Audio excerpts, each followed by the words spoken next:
Bonsoir Adama, bienvenue. Malik qui dérive, oh là là là là, bienvenue.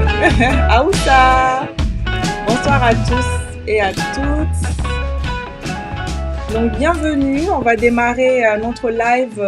Bienvenue à tous et à tous dans le live Cher Afrique. Aujourd'hui, nous parlons d'un sujet intitulé Les langues en Afrique. Est-ce qu'elles sont facteurs de réussite ou est-ce qu'elles sont facteurs d'échec pour l'intégration du continent? Plus de 2000 langues sur ce continent, plus de 2000 langues en Afrique et parfois on aime s'envoyer des blagues en disant qu'il y a presque autant d'Africains, d'individus qu'il n'y a de langues. La question des langues est une question importante. Elle touche à différents domaines. Elle touche non seulement au domaine de l'éducation, elle touche aussi au domaine du business puisque les langues sont un moyen pour nous d'échanger, de commercer et de communiquer d'un pays à l'autre, d'un point du continent à un autre. Les langues touchent aussi à un domaine qui est le domaine du leadership parce que dans les différents pays, on voit qu'il y a des politiques autour des langues. Alors ce sont parfois des politiques qui disent leur nom ou des politiques qui ne disent pas leur nom, mais quoi qu'il arrive, on a des langues officielles, on a des langues nationales, on a des langues en voie d'extinction, on a des langues changeantes, mouvantes, etc. Alors, on a voulu s'intéresser à cette thématique des langues africaines parce que depuis le moment des indépendances en Afrique, c'est un sujet qui a fait débat. Alors, je renvoie toujours à ce discours sur l'unité africaine qui fut prononcé par Patrice Lumumba au Nigeria, à l'université de l'Ibadan. Et dans son discours, il avait dit quelque chose qui m'a frappé, qui m'a saisi. À ce moment-là, déjà, au moment des indépendances dans les années 60, Patrice Lumumba pointait du doigt ces différences linguistiques sur le continent, notamment entre l'Afrique francophone et l'Afrique anglophone. Alors, il le disait très clairement qu'il va falloir, pour que l'Afrique réussisse le pari du développement, de l'intégration, trouver une solution pour briser ces barrières linguistiques-là.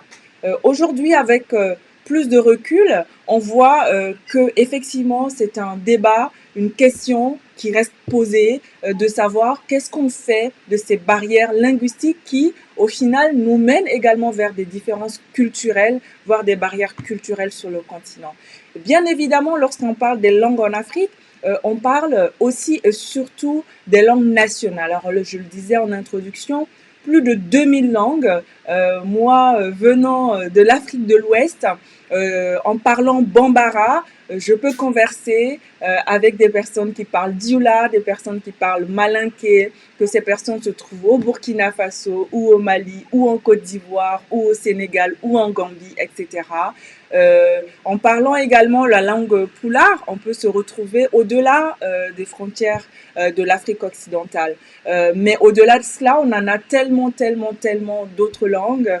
Pour parler du Mali, nous avons le Songhai, nous avons le Tamashek, nous avons bien sûr le Mandingue dont j'ai parlé, et nous avons plusieurs autres langues qui sont parlées uniquement sur ce territoire. Quand on va au-delà de ce territoire, il y a notamment en Côte d'Ivoire où il y a une multitude de langues avec des locuteurs de plus ou moins grand nombre. Pour débattre de ce sujet aujourd'hui, j'ai le plaisir d'accueillir Idrissa Konté. Idrissa Konté est le fondateur de la plateforme Afrilang. Afrilang, c'est cette plateforme où vous pouvez apprendre différentes langues, mais surtout différentes langues africaines. En téléchargeant l'application, vous verrez, vous avez le choix entre des langues parfois que vous découvrirez également. C'est à vocation d'éducation, mais aussi une façon très ludique d'apprentissage. Donc sans plus tarder, je vais faire entrer Idrissa dans l'interview et nous allons commencer la conversation autour des langues en Afrique. En attendant, n'hésitez pas à poser vos questions dès à présent. On les mettra à l'écran et ça pourra aussi alimenter cette discussion autour des langues en Afrique. Bonsoir Idrissa, bonsoir. Bonsoir Awa, bonsoir à tout le monde. Bienvenue Idrissa dans le live Cher Afrique. Je tiens à te remercier chaleureusement d'avoir accepté vraiment très spontanément notre invitation. Ça me fait chaud au cœur. Je connais la plateforme Afrilang depuis sa création. J'ai trouvé l'idée vraiment brillante et aussi nécessaire et importante. Et on parlera de cela au cours de ce live. Je tiens également à te remercier pour le temps que tu nous consacres aujourd'hui pour parler du sujet des langues, au-delà d'Afrilang, mais vraiment des langues en tant que moyen faisant partie de l'éducation et des sujets de leadership, de business qu'on a abordé en introduction, parce que les langues font partie de ton parcours, non seulement universitaire, mais également professionnel. Je vais te laisser te présenter au public, nous dire qui est Idrissa, quel est ton parcours qui t'a mené aujourd'hui à te poser des questions, voire à créer une plateforme comme Afrilang. Alors, tout d'abord, merci. Bonsoir à tout le monde. Merci beaucoup d'avoir pensé à ces langues, d'avoir pensé d'abord à nos langues, parce que c'est pas si évident d'accorder de l'intérêt réel à nos langues, parce que malheureusement, on les a toujours mises sur le banc. Et c'est pas très évident de trouver des espaces où on peut réellement aborder ça de façon, on va dire, accessible. Parce que souvent, la question des langues africaines est abordée, mais c'est plutôt dans un cercle assez fermé, universitaire, ce qui est très bien, bien évidemment. Mais je pense qu'il est temps aussi qu'on puisse sortir en fait des langues africaines, donc où la question, le débat sur les langues dans les labos universitaires est de les rendre beaucoup plus accessibles. En tout cas, c'est ça un peu l'objectif d'Afrilang. Et nous, on essaie justement de faire en sorte que les langues africaines puissent être accessibles à tout le monde, partout et à tout moment. Mais alors, Idrissa, pour arriver là, il a quand même fallu un parcours, une réflexion. Qu'est-ce qui t'a amené à ça? Qu'est-ce qui a fait qu'un jour, tu t'es levé en disant il faut une plateforme comme Afrilang? Alors, avant de répondre à cette question, d'abord, je vais pas répondre à la toute première. Moi, mon parcours est assez classique. Ça ressemble au parcours de beaucoup de jeunes Africains. Né au Mali, grandi au Mali. Donc, j'ai grandi dans un environnement multilingue et donc, je suis plurilingue comme la plupart des Africains. Donc, je suis soninké à la base, mais avec... soninké abordé avec les parents, donc le bambara donc avec les amis et disons toutes les réactions sociales, une grammaire Peul. Donc voilà, j'ai grandi un peu dans un bain linguistique comme nous tous. Oui. Après, j'ai fait des études un peu au Mali. Donc, j'ai commencé au Mali. Donc, j'ai fait l'université au Mali en partie. Ensuite, je suis venu ici pour poursuivre mes études à Paris 3 dans un premier temps. Et c'est depuis Paris 3 que j'ai découvert l'INALCO, qui est l'Institut national des langues et civilisations orientales, où j'ai pu faire une licence mandingue, chose que je ne pouvais malheureusement pas faire chez moi au Mali.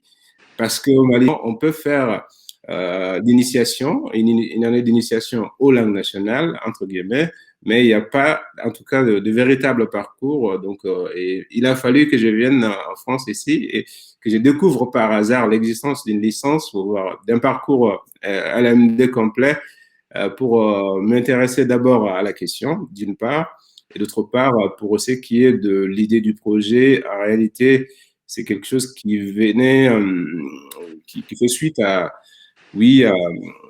des demandes en réalité, parce que moi j'avais animé des cours de Bambara donc avec une association qui s'appelle Ethnoart, qui faisait dans un projet culturel, donc ils animaient proposaient des cours de Bambara, et c'est suite à cela que j'avais commencé à recevoir des demandes de personnes me disant est-ce que c'est possible de m'inscrire en milieu d'année, ou bien j'habite en province, ou si vous ne pouvez pas donc m'accepter, est-ce que vous pouvez me recommander une plateforme ou un organisme. Donc, et parfois, moi, j'essayais d'aller sur Internet, de me renseigner pour voir si je peux trouver donc un organisme, en tout cas, ou une structure à recommander à ces personnes pour qu'ils puissent apprendre à tout moment, en fait. Donc, du coup, c'est vraiment dommage de penser qu'on a plus de 2000 langues et que trouver un organisme qui puisse vraiment, donc, du coup, donner la possibilité de suivre un parcours complet d'apprentissage de langue bambara, de Peul, ou de soninké n'existe quasiment pas, en fait. Il y a des bribes d'informations, bien sûr. Et il y a certaines langues qui sont mieux loties que d'autres. Les langues d'Afrique de l'Est, bon, certaines langues de l'Afrique de l'Ouest aussi. Quand on prend le Yoruba ou l'Igbo, ils sont beaucoup plus fournis que nous. Mais si je prends l'exemple du Manding, le Bambara, par exemple, donc il y a quasiment pas grand-chose sur Internet. Le soninké, on n'en parle pas. Et donc, il y a plusieurs autres langues qui sont un peu dans cette même configuration-là. Alors, donc, c'est partant de là que je me suis dit que ça pourrait être intéressant de commencer à proposer quelque chose pour permettre justement à tout le monde, où qu'il soit, donc de pouvoir apprendre une langue africaine. On a commencé le projet un peu comme ça avec le Bambara, et ensuite c'était le soninké, et bon, plus tard il y a eu le Wolof, le Peul, le Swahili, le Mina, le Fon, le Douala, le Gomala, tout ça c'est du Cameroun. Et là, donc, plus récemment, donc, il y a d'autres langues qu'on va rajouter dans le Bassa. Et donc, le Malinké aussi, pas de la Guinée, parce qu'on a du mal à trouver un enseignant pour ça, mais le Malinké, entre autres, voilà. Il y a plusieurs autres langues et le catalogue s'enrichit de plus en plus. Et bientôt, il y aura le Kinyarwanda aussi, parce qu'on a un partenaire avec lequel on est en discussion dans ce sens-là. Voilà. C'est juste magnifique et époustouflant. Moi, j'ai téléchargé l'application et en voyant la liste des langues, alors il y a certaines que je découvrais en tant qu'Africaine, il y a des langues dont je n'ai jamais entendu parler, que je découvrais, de me dire en cliquant, je peux apprendre les rudiments d'une langue, je peux voyager sur le continent, rencontrer des personnes parce que les langues, au final, c'est aussi un moyen de connexion intense. Lorsqu'on voyage, qu'on se retrouve par exemple dans des conférences à l'international, en parlant français, on va naturellement se tourner vers des personnes qui parlent français. Alors si j'entends quelqu'un qui parle bambara, c'est autre chose. Mais voilà, c'est plus que en fait des liens, c'est vraiment, ça crée beaucoup de choses. Et les langues ont ce pouvoir-là, Idrissa. Absolument, ouais. Chaque jour, en fait, parce que c'est ça qui est assez fascinant dans le projet. Bon, voilà, parce que à chaque fois, donc parfois, on reçoit des demandes. Est-ce que vous enseignez telle ou telle langue? Et je découvre aussi au fur et à mesure. Ouais. C'est vrai que c'est extraordinaire. En même temps, ce qui est bien, c'est effectivement, les langues créent la proximité, où que l'on soit. Donc, quand on rencontre quelqu'un qui parle notre langue, ou du moins qui essaie justement de la parler, ne serait-ce que la considérer. Donc, c'est vraiment quelque chose qui va droit au cœur, parce que considérer la langue de quelqu'un, c'est considérer la personne elle-même. Oui. C'est vraiment le meilleur moyen de s'intéresser à la personne, et c'est surtout le meilleur moyen pour comprendre la personne, comprendre sa vision du monde, sa façon de penser le monde. Et ça, c'est vrai qu'on a beaucoup laissé de côté cela parce que nos langues sont riches, parce que toutes les langues sont riches. Et c'est dommage parfois qu'on soit amené donc à les dénigrer, ou bien donc à ne pas nous rendre compte justement du trésor qu'elles cachent. Oui, merci Idrissa. Effectivement, ça c'est un point important à marquer. Nos langues sont riches, nos langues traduisent qui nous sommes. Il est certain que pour faire des blagues où je vais vraiment rire, ça passera beaucoup mieux en bambara que dans n'importe quelle langue, par exemple. Et les langues traduisent notre âme et notre façon d'appréhender les choses. On l'exprime avec le cœur. Et c'est fondamental. Et cette valorisation des langues, au final, elle commencera par nous-mêmes. J'ai toujours marqué sur mes CV les langues africaines que je parlais, en plus du français et de l'anglais. Et il m'arrive souvent, parce que de par mes activités professionnelles, il m'arrive de recevoir des CV de jeunes Africains nés et grandis sur le continent ou qui ont grandi dans la diaspora mais qui ont eu la chance d'apprendre les langues du pays d'origine de leurs parents, de voir des CV arriver où la personne dans la rubrique langue ne marquera jamais les langues africaines qu'elle parle. Pourquoi cela? Bon, alors ça, c'est assez... Il n'y a pas une seule réponse à Est-ce cela. qu'il y a un manque de considération? Est-ce qu'on pense inconsciemment que nos langues ne sont pas des vraies langues? Une bonne partie de nous pensent sur ça, même ceux qui ont fait des études supérieures, malheureusement, je dirais. Alors, en fait, ces questions-là s'expliquent par plusieurs raisons. Donc, d'une part, effectivement, quand on prend donc la question on peut retourner dans le passé, je dirais, parce que la question des langues, on va dire que pour la comprendre aujourd'hui, on est obligé d'aller un peu, donc, oui, à l'époque coloniale, hein, donc, où malheureusement, donc, on a tellement dénigré donc les langues, on nous a fait comprendre qu'elles ne valent rien, que nous ne valons rien, que nos langues ne valent rien. Plus ou moins aliénation linguistique en fait, et culturelle fait que malheureusement de nos jours on se retrouve un peu toujours dans cette complexe d'infériorité par rapport à nos langues et c'est vraiment Idrissa, là, vous êtes en train de toucher du doigt un élément essentiel dans cette discussion.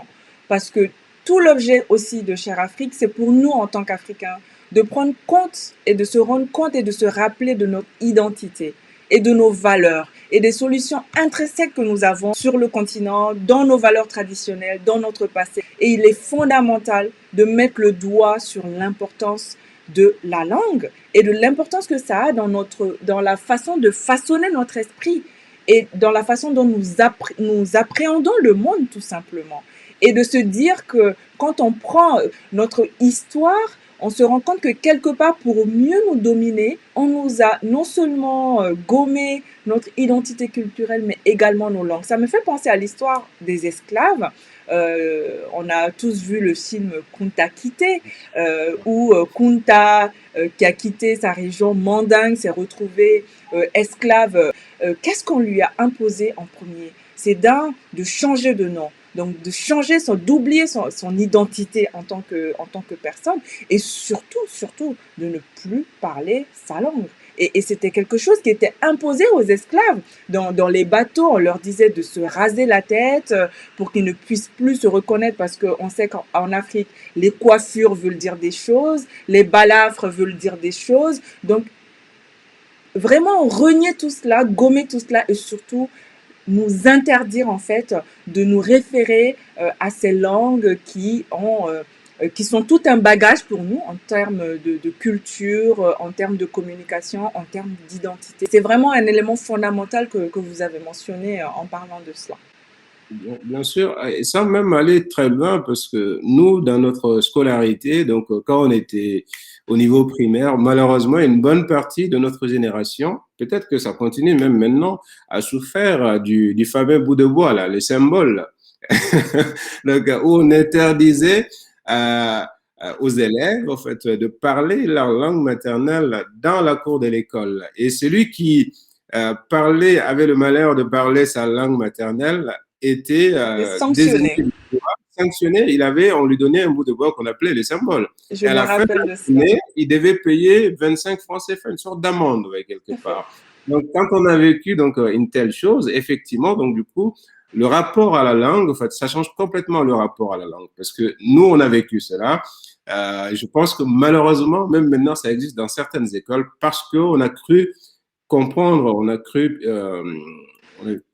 que c'était vraiment le meilleur moyen d'apprendre la langue de l'enseignement qui était le français, de maîtriser les acquis, alors que c'est totalement donc inutile. Et les conséquences, on en souffre. Et donc, du coup, c'est vraiment un des vrais problèmes qu'on a. Bon, on peut dire heureusement, donc voilà, nos dirigeants politiques s'en rendent compte de plus en Oui. plus. Il y a des, oui, voilà, des initiatives assez intéressantes parce que Oui. dans une partie des pays, donc, il y a l'enseignement bilingue qu'on essaie de favoriser déjà, donc, avec une sorte d'enseignement bilingue où on commence par la langue maternelle, en l'occurrence la langue des élèves, et puis on fait une transition vers le français ou l'anglais ou d'autres langues. C'est un système effectivement qui est mis en place notamment au Mali, où les enfants à l'école primaire jusqu'à un certain niveau sont alphabétisés d'abord dans leur langue maternelle et Ouais. ensuite le français est introduit petit à petit.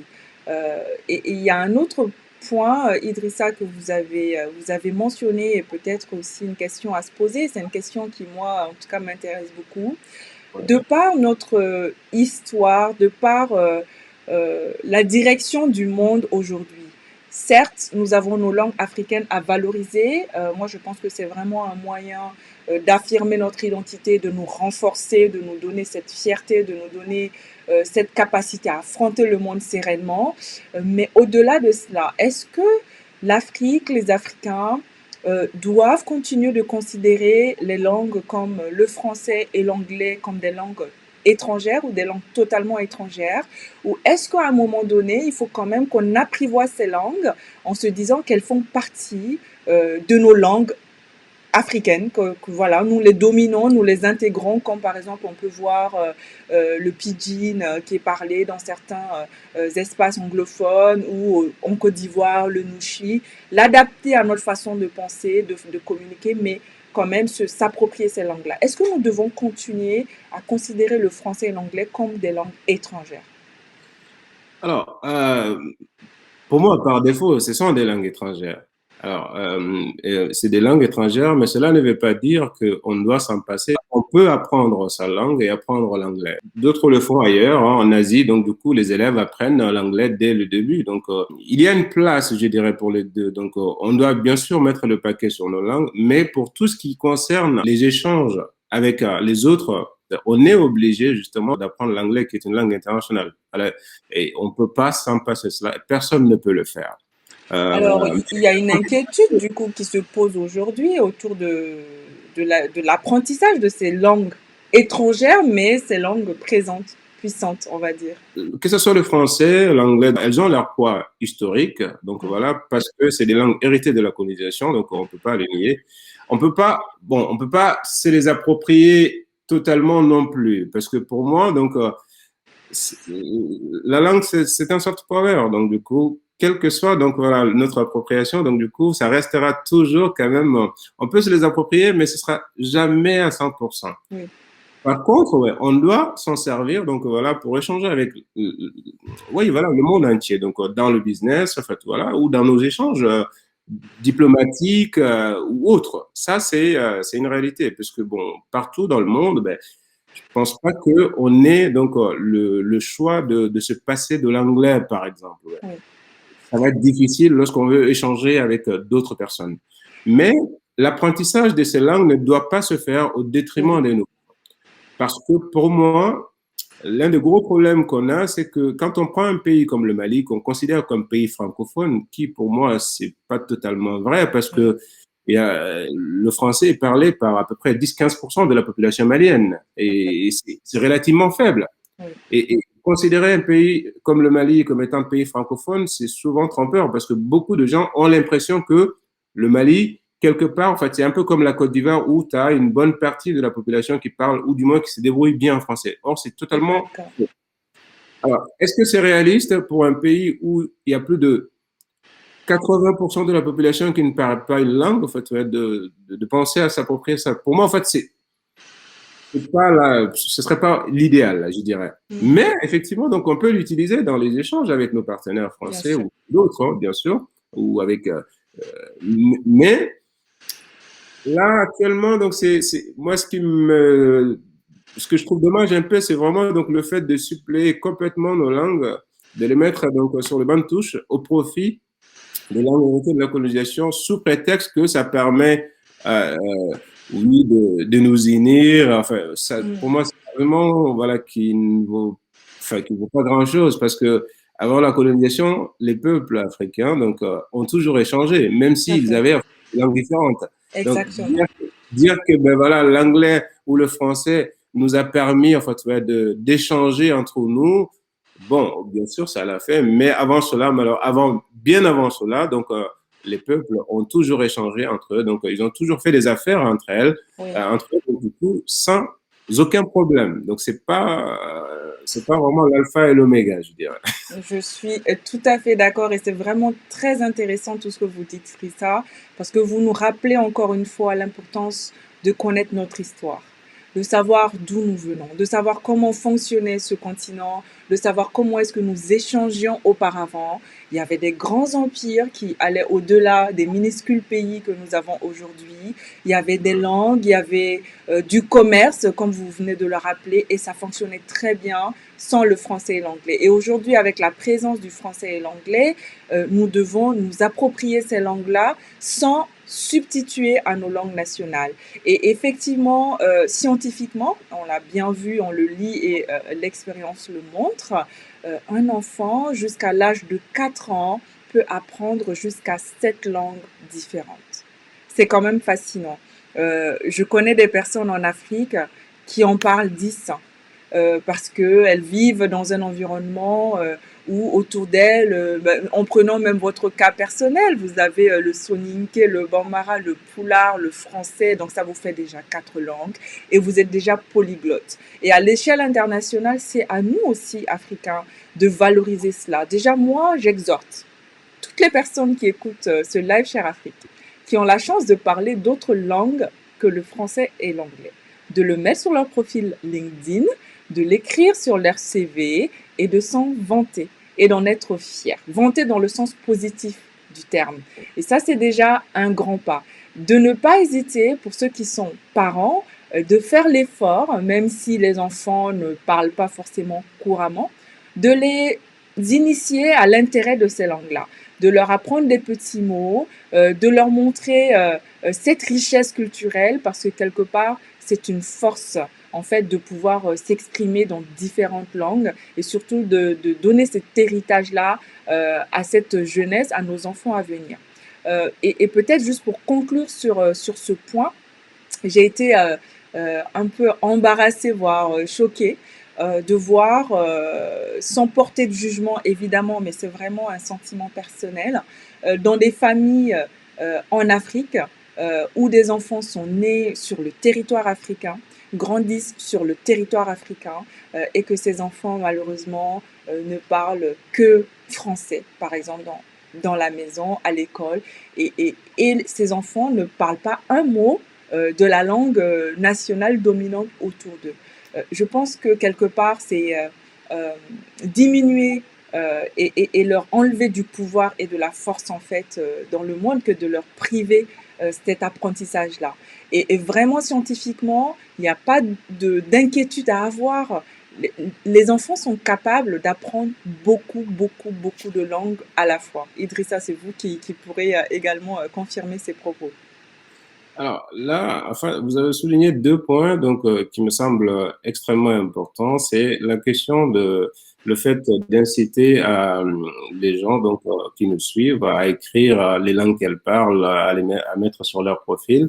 Et ça, c'est vrai que ça soulève une vraie question sur la présence des langues africaines sur le net.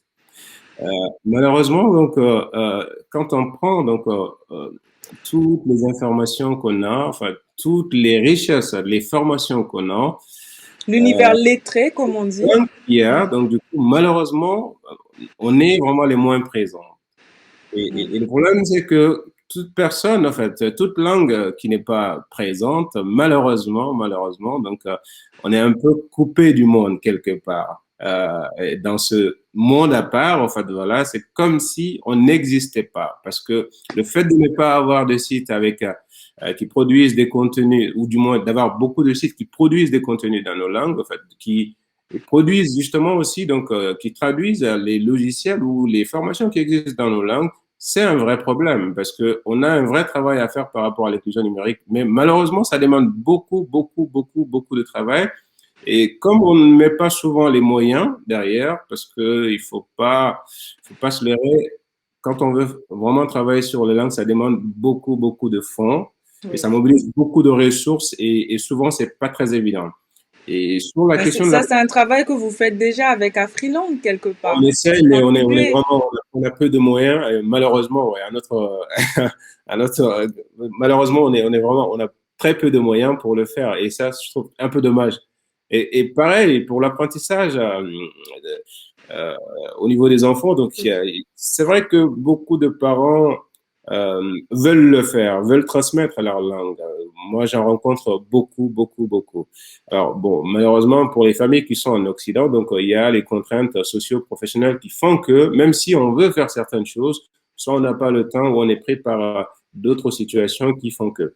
Oui. D'une part, d'autre part aussi, même si on veut le faire, parfois donc on a du mal à trouver les ressources nécessaires parce que il y a une distinction à faire entre le fait d'être locuteur et le fait de pouvoir transmettre la langue en fait, Oui. et d'en connaître les règles pour pouvoir faire une transmission aisée, donc de sorte que ça donne envie à l'enfant, donc ou du moins de pouvoir continuer d'être curieux, donc et surtout Hmm. avoir des ressources, parce que c'est vraiment l'un des plus gros problèmes, avoir des ressources. C'est pas qu'elles n'existent pas. Il y a pas mal de travaux, il y a pas mal d'ouvrages, mais souvent c'est la question de l'accessibilité. Et Mhm. ça, c'est vrai que c'est un autre gros problème que les maisons d'édition en Afrique rencontrent beaucoup parce que comment diffuser, et comment rencontrer leur public au final. Mhm. Et ça reste voilà, des questions assez intéressantes, mais complexes, qui doivent être encore travaillées et encore. C'est tout l'objet de Cher Afrique, c'est de poser ces questions-là, de rencontrer des personnes comme vous qui sont sur le terrain et qui apportent leur pierre à l'édifice, aussi petites soient-elles, parce que nous croyons en tous ces petits pas, pour nous mener vers cette Afrique que nous voulons, cette Afrique de nos rêves.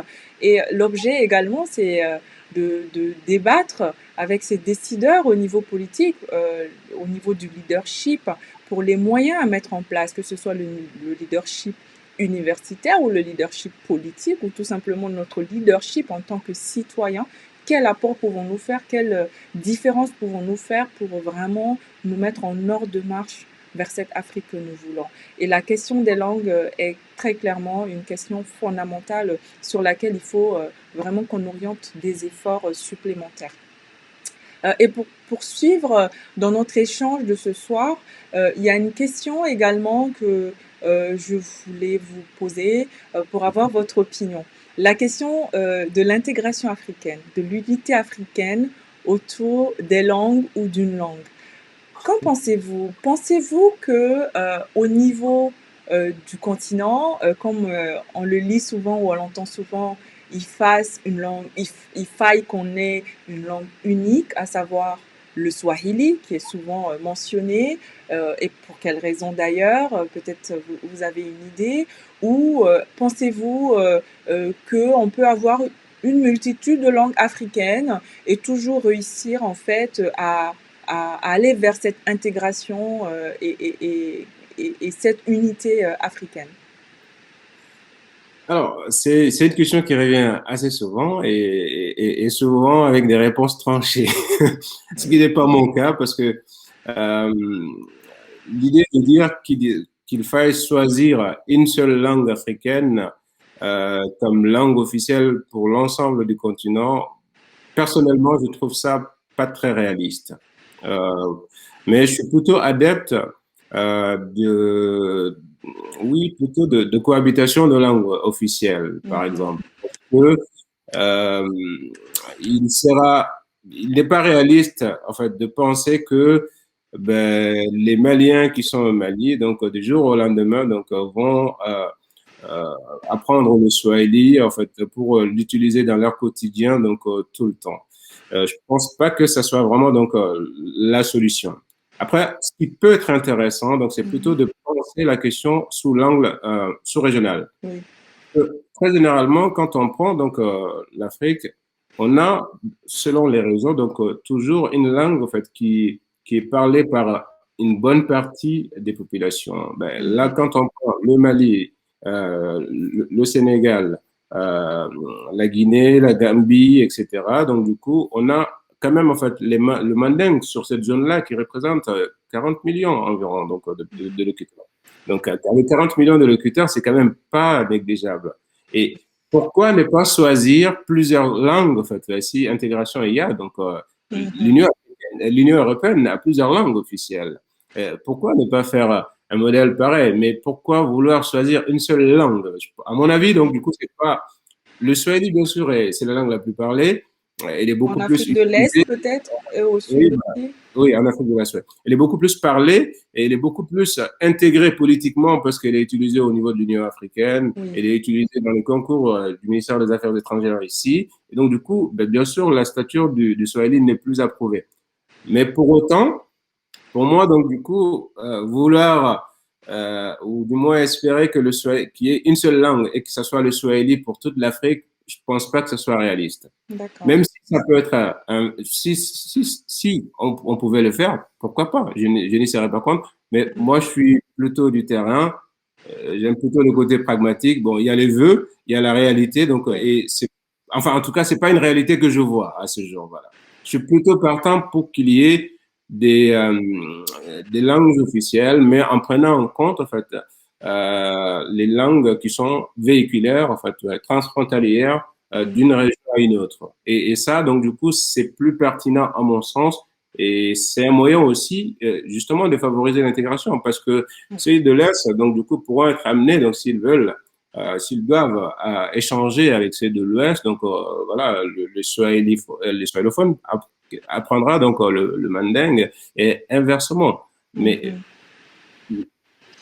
en fait, parfois, on prend l'exemple de l'Europe, enfin, on prend l'exemple de la France ou autre, on a dû imposer le français, mais c'est pas la même époque, en fait, c'est pas la même période, voilà. Donc, et à mon avis, bon, c'est vrai que c'est quelque chose que beaucoup de gens pensent, en fait, et beaucoup de gens aspirent, mais je pense pas que ce soit une réalité. Je suis plutôt favorable, moi en tout cas, personnellement, à ce qui est donc des langues transfrontalières, véhiculaires, quoi, choisies comme langue officielle plutôt. Euh, et qu'il y ait une cohabitation de plusieurs langues en fonction, en fait, des régions, plutôt qu'une seule langue sur tout le continent. Donc, ça va être compliqué. Et franchement, Oui. on va pas.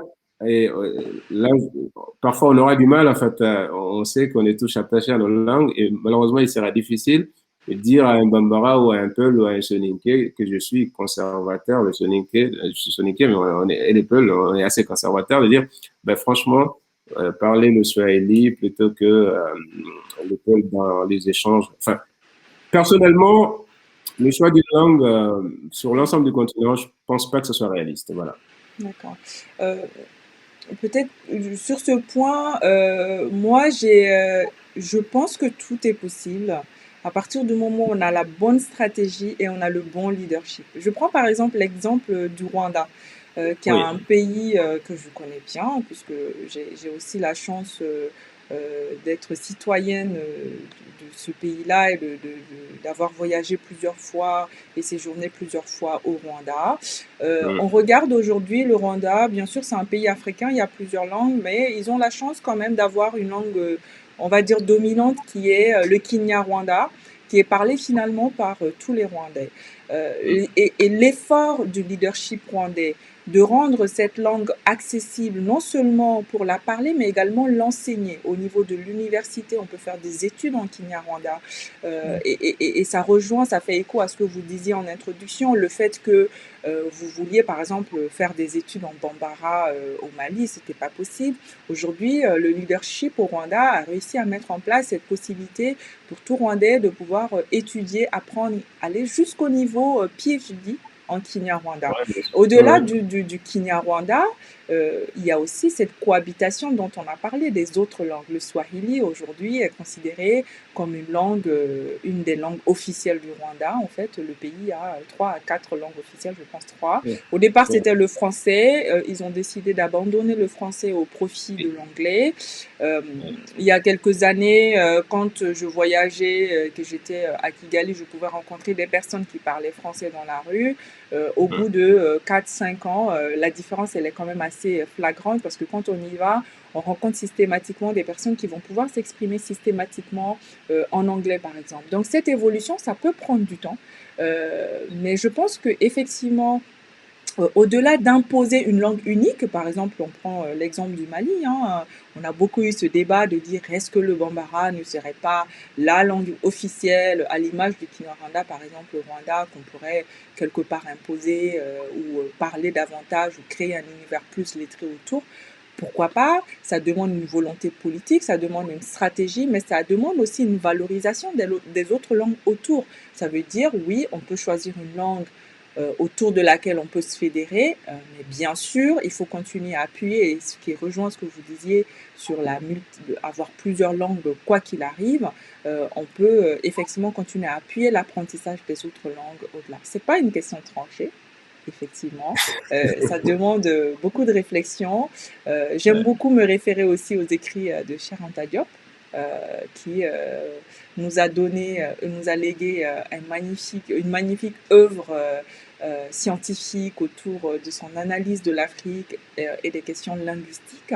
Et Cheikh Anta Diop pensait qu'il fallait voire même revenir à la langue pharaonique, et ses études ont montré que finalement, en Afrique, on était un, et que toutes nos langues, quelque part, se ressemblent et ont des racines, et que lorsqu'on commence à apprendre les autres langues, on se rend compte qu'il y a certains mots, il y a certaines façons de s'exprimer en fait qu'on retrouve dans nos propres langues déjà à la base. Donc c'est vraiment un sujet passionnant et intéressant que aujourd'hui Afrilang nous donne l'opportunité d'aborder.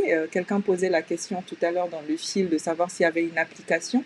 Oui, il y a une application Afrilang où vous avez la possibilité d'avoir accès à plusieurs langues africaines, et je suis sûre que la plateforme continuera à s'enrichir avec le soutien de chacun. Parce qu'au-delà de contribuer à un projet qui est celui d'Idrissa, d'enseigner des langues, c'est aussi apporter son soutien à cette initiative de favoriser et de mettre en avant nos langues africaines.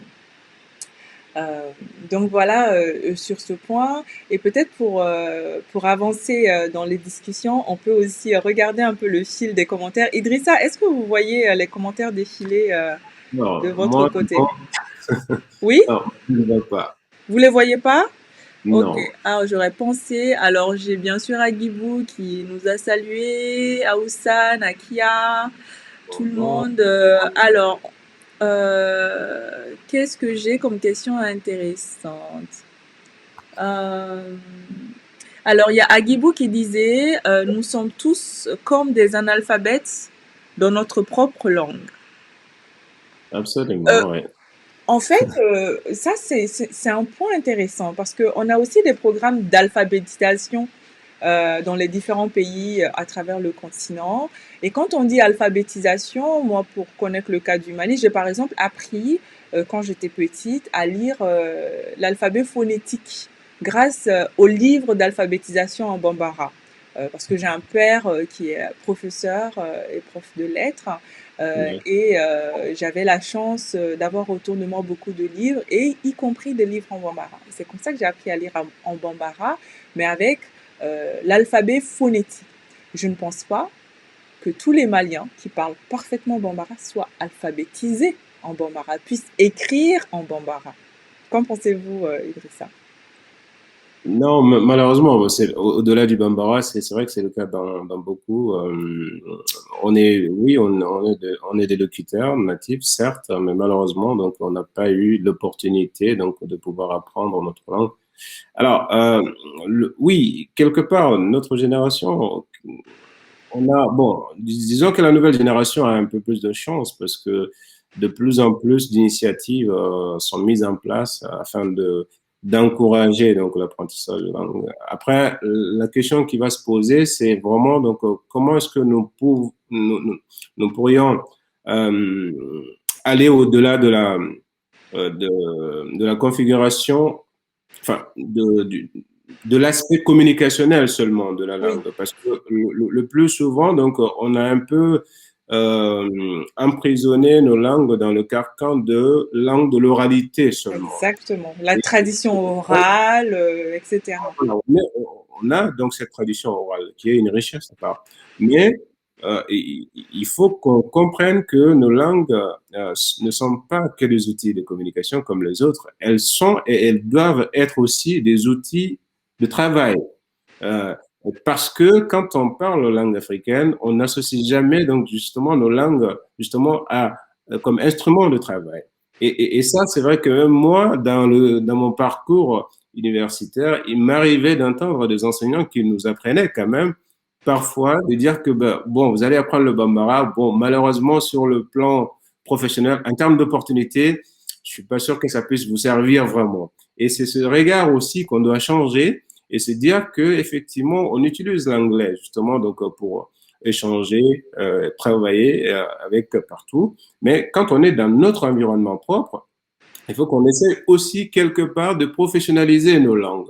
Et elles les sont en fait intrinsèquement. Elles les sont parce que il y a au Mali, donc on n'est pas au mauvais au Mali quand on prend le Mali par exemple, parce qu'il y a eu beaucoup de programmes d'alphabétisation fonctionnelle et le Mali a fait, en termes de politique linguistique, depuis les indépendances, le Mali a fait des expérimentations, bon, qui certains ont réussi ou pas, mais on a fait beaucoup de programmes aussi dans le cadre du développement, donc où on apprenait donc à des personnes issues de zones rurales, en fait, à apprendre donc du coup leur activité dans leur langue pour une meilleure productivité. Et c'est ça aussi parce que la langue, au-delà de la communication, c'est le véritable outil donc qu'on peut utiliser non seulement pour la question du développement, donc en termes économiques, tout ce qui est relatif à la productivité, parce qu'un agriculteur en fait qui apprend donc les techniques agricoles dans sa langue, en fait, qui les utilise, donc c'est vraiment à son profit. Et même si on veut aussi avoir des citoyens éclairés, parce que c'est un vrai problème, parce que comment pourrions-nous parler donc voilà de politique sans que les populations concernées donc du coup n'aient pas accès donc à toutes les informations nécessaires, n'aient pas accès aux clés en fait ouais, essentielles. Et pour moi c'est Oui. vraiment un des problèmes qu'on a parce que quelque part je dirais que ça arrange nos dirigeants de garder les populations dans l'ignorance parce que c'est mieux ainsi pour eux, ça les arrange. Mais fondamentalement, on a tous ces éléments-là. Donc, la citoyenneté, on ne peut pas l'aborder donc voilà sans la langue, parce que là, ce qu'on fait souvent donc dans nos écoles, c'est que on apprend pour apprendre, mais on n'apprend pas pour comprendre. Et malheureusement, nous, notre génération, on a vécu cela. Et moi, franchement, il y a certaines choses, on me le demande même maintenant en français, je sais pas du tout ce que ça veut dire, quoi. Ouais. Mais tu m'expliqueras en soninké ou en bambara. Ah, tiens, ah oui, c'est ça seulement. Je pense Ouais. beaucoup de nous sont dans ce même cas-là. Donc, du coup, à un moment donné, donc, il faudrait qu'on essaye de penser autrement nos langues. Bien sûr qu'elles nous permettent de communiquer comme les autres, mais on doit les intégrer dans tout l'appareil euh, des questions de développement. Parce que on ne peut pas envisager le développement sans ça. Si on veut amener nos populations justement à s'impliquer justement dans les questions publiques, dans les questions politiques, on est obligé justement en fait qu'ils aient accès à ça. Moi, je trouve scandaleux parfois qu'un pays comme le Mali, où tu as plus de 80% qui parlent bambara et que dans les échanges à l'Assemblée, que tout se fasse en français, par exemple. C'est scandaleux, je trouve. Mais il y a plein d'aberrations comme ça qu'on ne comprend pas. Voilà. Ouais. Et on va trouver la même chose, pas qu'au Mali et ailleurs. Bon, le Mali n'est pas mauvais, hein. En termes de politique linguistique, franchement, on n'est pas si mauvais. On a beaucoup d'initiatives. Mais ça, c'est vraiment des choses concrètes. Il faut, à mon avis, quand on doit évoquer la question de langue, penser réellement. Amener les langues dans les questions de développement, dans les questions économiques. Oui. Euh, et ça, tant qu'on ne fera pas ça, malheureusement, donc on va encore encaisser beaucoup de retard. Et c'est même pas une question de prouver ou pas, parce que il y a eu tellement de programmes d'alphabétisation fonctionnelle au Mali qui a produit des résultats extraordinaires, en fait, où on a appris donc à des à des gens qui étaient analphabètes à comment gérer donc un business, comment donc produire, comment élever bien, en fait, comment soigner. Donc vraiment les techniques qui sont assez dans leur quotidien. Donc voilà, et ça leur a permis d'avoir une productivité plus élevée. Et qui dit productivité élevée, donc voilà, c'est un développement donc assuré pour le pays. Et ça, Exactement. il faut absolument qu'on le pense et voilà, sortir les langues oui, du collage communicationnel et de les rendre professionnelles, je dirais. Donc, ou du moins les insérer dans le logiciel professionnel, quoi, globalement, D'où je la dirais. question fondamentale du leadership autour de quelle stratégie, quelle politique linguistique en fait pour nos pays. Et je pense que ça fera l'objet d'autres discussions ici. Alors on va descendre le fil des commentaires. Alors j'ai un commentaire de Mali qui dérive qui dit par contre certaines langues parmi ces 2000 peuvent et doivent être promues en langue officielle. Le bambara, le peul et toutes les autres langues sont bien le fruit d'évolution et de métissage entre langues. Il y a un continuum compréhensible de langues du Sénégal en Afrique du Sud. Très intéressant. Ouais, absolument, ouais. Très intéressant. Intéressant, ouais. Merci beaucoup, Mali qui dérive. On a Eva qui nous dit Nos langues font partie de nos richesses. Bravo à l'initiative. Merci beaucoup Eva et bravo à vous de prendre de votre temps aujourd'hui pour Merci. suivre ces échanges-là. On a Lily qui nous dit effectivement le rôle premier est aux parents car ils privilégient le français aux langues africaines. Ça, c'est un message à tous les parents qui ont la chance de parler des langues africaines, de ne pas négliger. Je ne suis pas sûr, en fait, qu'ils privilégient, mais je pense qu'ils sont dans un environnement qui leur permet parfois pas de faire la transmission comme ils l'entendent. Je rencontre beaucoup de parents et ça leur tient beaucoup à cœur de transmettre, de pérenniser. Donc voilà, donc parfois ils n'ont pas le choix et ça va vite parfois. Et les temps passent vite surtout. Oui, et là, Idrissa, vous parlez de la diaspora, des personnes qui vivent loin du continent, mais moi, je vous ai donné l'exemple de personnes qui vivent en Afrique, les enfants vivent en Afrique, sont scolarisés en Afrique, ne parlent pas un mot de la langue nationale. Là, c'est des cas C'est vraiment particuliers. pour vous dire, et parce que les parents pensent évidemment bien faire. Les parents pensent que en ne parlant que français, par exemple, c'est l'exemple que j'ai, hein, une famille où les enfants parlent uniquement français, ne parlent pas un mot de la langue nationale. Les parents pensent que c'est donner vraiment des outils à l'enfant pour mieux réussir à l'école, etc. Mais moi, je pense que quelque part, c'est un peu hypothéquer leur avenir à l'échelle africaine ou parler, ou même à l'échelle mondiale. C'est leur enlever un peu de cette chance-là.